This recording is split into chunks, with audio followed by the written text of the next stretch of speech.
Sir இந்த articles எல்லாம் படிக்கும் போது மறந்து வந்து போயிடுது. எப்படிதான் சார் இது படிக்கிறது? எப்படி ஷார்ட்டா ஞாபகம் வச்சுக்கிட்டு ஒரு ஷார்ட் மாதிரி சொல்லுங்களா அப்படின்னு கேட்டீங்கன்னா, நான் உங்களுக்கு ஒரு விஷயத்த சொல்றேன். இதை நல்லா கவனிங்க.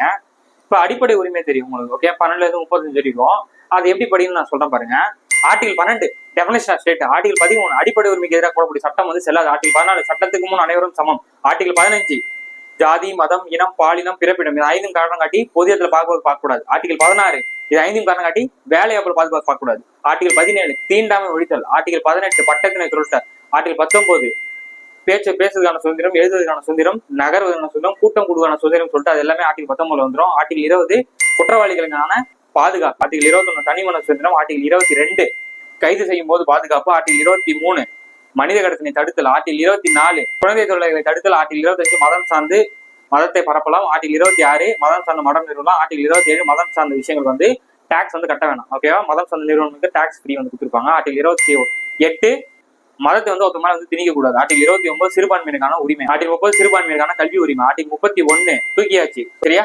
ஆர்டிகல் 32 நீதி பேரணி மிகவும் சக்தி வாய்ந்த ஆர்டிகல். அடிப்படை உரிமை மீறப்படும் போது சுப்ரீம் கோர்ட்டே வந்து நீதி பேரணை வெளியிடக்கூடிய அது முக்கியமான ஆர்டிகல் அதுதான். ஆர்டிகல் 33 போலீஸ்க்கும் இந்த ஆர்மி மேன்ஸ்க்குலாம் பாத்தீங்கன்னா அடிப்படை உரிமை செல்லாது. ஆர்டிகல் 34 ராணுவ ஆட்சி போடுவாங்க. ஓகேவா?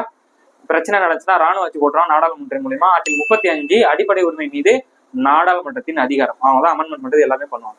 ஓகே, இந்த மாதிரி இன்ட்ரெஸ்டோட எடுத்து தரமா நீங்க படிச்சீங்க அப்படின்னா எதுவுமே வந்து மறக்காது. ஓகே, இப்போ அடிப்படை உரிமை எவ்வளவு நேரம் ஆச்சு? ஒரு நிமிஷம் ஆச்சா? நான் எப்படி சொல்ல முடியுது?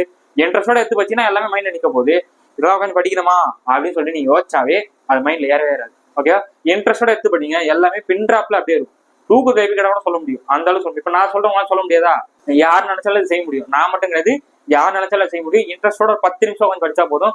மைண்ட்ல பட்டு பட்டு பட்டு சொல்லி நிற்கும். ஆனா டேட்டாவும் ஞாபகம் இருக்கணும், புரிஞ்சு படிது ஞாபகம் இருக்கும். ஓகேவா? சோ இப்ப புரிஞ்சுட்டு இருக்கேன் உங்களுக்கு ஆர்டிகல் எப்படி படிக்கணும்னு சொல்லிட்டு ஒரு புரிதல். இப்ப அடுத்த வீடியோ சந்திப்போம். நன்றி, வணக்கம்.